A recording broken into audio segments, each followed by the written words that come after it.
Pranë Mitropolisë së Shenjtë të Korçës ndodhet një kishë e bukur dhe ngrohtë, ku besimtari ndjen sikur ka hyrë në shtëpinë e Zotit.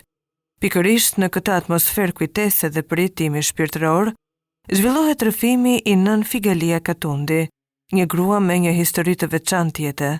Bashkëshortja e klerikut të ndjer Atë Kristaq Katundit dhe nëna e priftit Atë Spiro Katundi. Ajo kujton kohët kur jeta e kishës ishte e gjallë dhe komuniteti besimtar i madh. Çdo fest kremtohej me përkushtim, ndërsa Atë Kristaqi shërbeu fillimisht në kishën e Shënmërisë e më pas u dorëzua klerik. Pas një periudhe të shkurtër shërbese si prift, erdhi momenti tragjik, mbyllja e kishave nga regjimi komunist. Atë Kristaq ka punuar në kishën Shënmërisë si pretendezur kandilet, shërbysë domethënë. Pastaj vendosi të beshe prifti. 7 muaj u bë prifti dhe u mbyllën kishat. Babai ka qenë një klerik që ka shërbyer në kishë edhe para se të ishte klerik. Pra para se të beshe djak, i shkallës parë. Dhe ka filluar që në kishën e Shëntënasit, në kohën që jetonte, ka filluar pastaj më vonë i thanë për në kishën e Shëngjergjit, dhe atje ka qenë disa vite si kandidon si kishtar, dhe pastaj kaloi në kishën e Shënmërisë. Është në premtja Shënmëria që të dyja që ishin kishat ngjitur të dyja bashkë, por në ato vite ishte nevoja që të beshe një djak i ri dhe despoti së kohë, Imzot Fillotheu, i kërkoi që të beshe djak. Dhe si që tha dhe nëna që do me një plaçkë në vetë të qep një dhe robat e priftit. Së jep të njëri roba ka shkollaj, s'kishtë në atë kohë. Edhe për të qepur nuk ishtë njëri kur si qepte. Tani kemi, në vizotit, por a i qep në vetë. Ishte roba qepës, në zatin e parë që kishte, për kishtë punuar qirak roba qepës, dhe i qepi vetë. Po derisa që të plaçkën e dur, gjithsa fillit i qepte, anë e këte u vonua ndë një avjave gjysëm, dhe një konsisht duhet të besh edhe familjar, të ishte martuar. Me ndërhyrje me mblesërit në të kohës që ishte, u mblesërua dhe vajti për në bularat të Gjirokasrës, kur atje një nuse kishte marrë një psalti i kishës këtu, dhe ndërmjetësuan atje me mblesëri, u reguluan në akord dhe erdhen në Korçë. Nëna këtu filloi të mësonte edhe shqipen, jo vetëm të gjitha gjërat e tjera. Atje kishte një besim shumë të madh në bularat, priftin e kishin të tyre dhe ishte atje. Prifti ka vdekur, Papa Thanasi ka vdekur vonë, tani pas ju hapën kishat dhe ai. Ka vdekur vonë. Kështu që janë disa kujtime që mbeten në mendjen tonë të gjitha. Ai kaloi gati 3 despot, mos them edhe më parë, deri në mbylljen e kishave. Imzot Fillotheu që e bëri djak, Imzot Kokoneshi që erdhi mbas tij, pasi ndroi jetë Fillotheu, dhe kur Kokoneshi u bë kryepiskop i Shqipërisë në atë kohë, erdhi Imzot Qirilli, despoti i fundit. Kaloi 3 despotë dhe më para akoma me të tjerë që ka shërbyer në kishë. Tër kremte, do me thënë, Slinjan kremte pastu. Benjan edhe Sarandar, edhe për Krishtlindja, edhe në Shatona e Benjan, edhe këtu në Korçë. Edhe për Pashka të mëdha. Nën Figalia tregon se Atë Kristaqi u thirr nga autoritetet dhe ju kërkua të mohonte besimin publikisht. Me gjithë presionin, ai nuk pranoi të dorëzohej. Me dhimbje hoqi rrobat e priftit, duke thënë se nuk i përkisnin më, pasi kishat nuk do të hapeshin. Një moment që bëri të qante edhe nënën e tij. Për të mbajtur familjen, ai u detyrua të punonte në rrobaqepsi. E thirën në lagje, edhe thanë që të mbande fjalin që kemi qenë të zgënjur. A i tha, unë tha, asot, asmot, nuk e ben, tha këtë, tha. Nuk e odhi besimi kishës, edhe tha, unë dhe më të ka, tha, me meshte, edhe me verë, tha, që jam kënguar, po ja filan erdi, tha. Nuk e di më kush ka erdu, se shanë edhe kështu që të nëzit janë njerëzin. Të nesim a i erdi mbrenave në shtëpi që u komunikua që nuk ven me ne kisha, Edhe tha, këto roba mua nuk më prikasin me, tha se sto vetën e kishëm, tha. Edhe nene Azuri qante e jema. Edhe tha, mos u bë merak, tha, se unë prandaj, tha, kam punuar me maqina, tha, edhe gjene prapa, tha, to vetën e maqina, tha, po atrin e asmi nuk e ben, tha, qefis. Tha, unë kërkon punë, tha, kam 2 fëmije, gruan, pa puna, edhe maman, tha. E tha, ku ke punuar në roba qefësia, tha. Kam punuar, tha, edhe në kisha, tha, kam punuar, tha. Edhe tha, ajo e kisha në kuziri, tha, po roba qefësia, tha, ke maqina, tha, se ose mirë mbatja rruga, tha. E mori për 3 dritë, e lajmeruan, ja solan flet në shtëpi. Flet në punës edhe vajti në roba qefësi, në të pa në gjera të qvretësuar, që prishnjan edhe do me thënë robat, qishën gjaketa, funde, fustane, edhe benjan kapelët. Që në tëra ato veta, nuk ishe ky, po ato isha në civil. Në atë kohë ishte një rast i tillë, që fillimisht një punë nuk u jepnin me një herë atyre.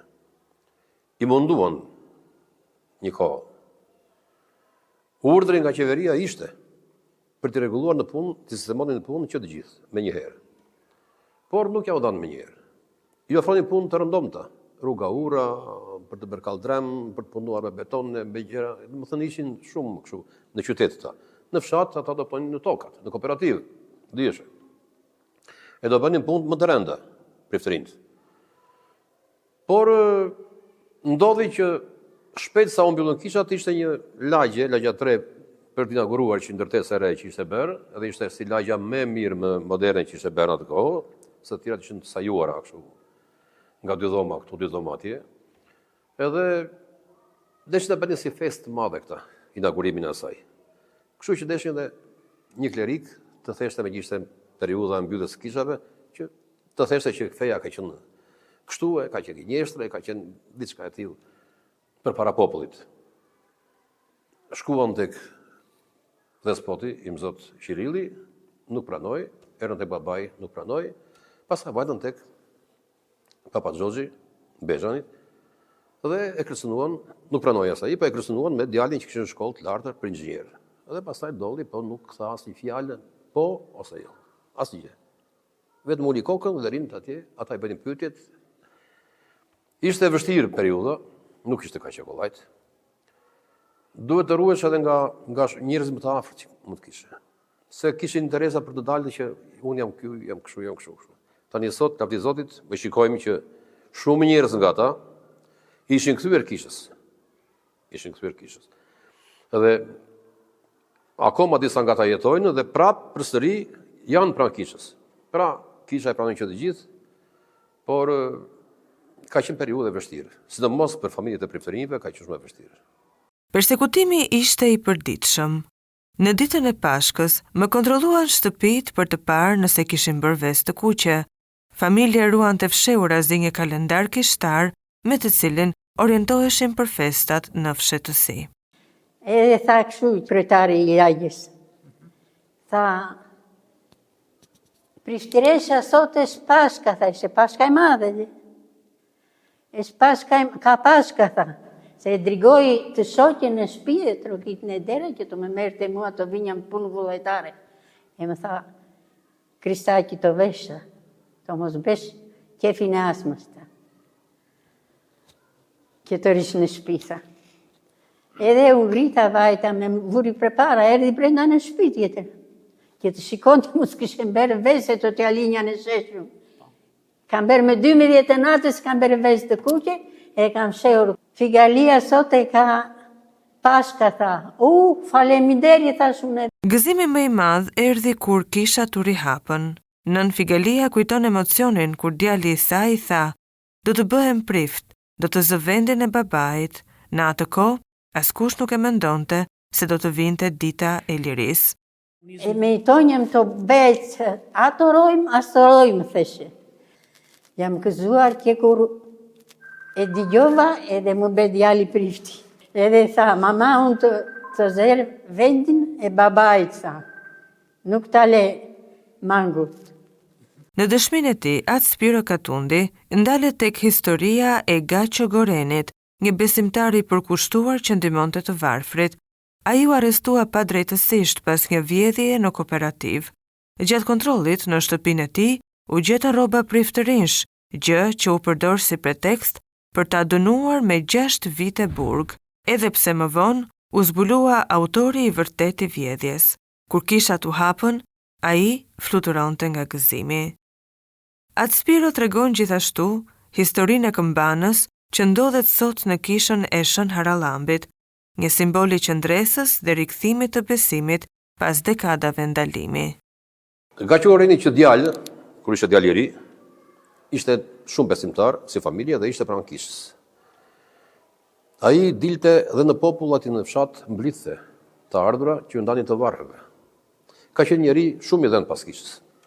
I përkushtuar, besimtar, dhe ai kishte mundur në atë kohë të sajonte që të gjitha rrobat e priftërinjve dhe i mbante ato atje në kishë.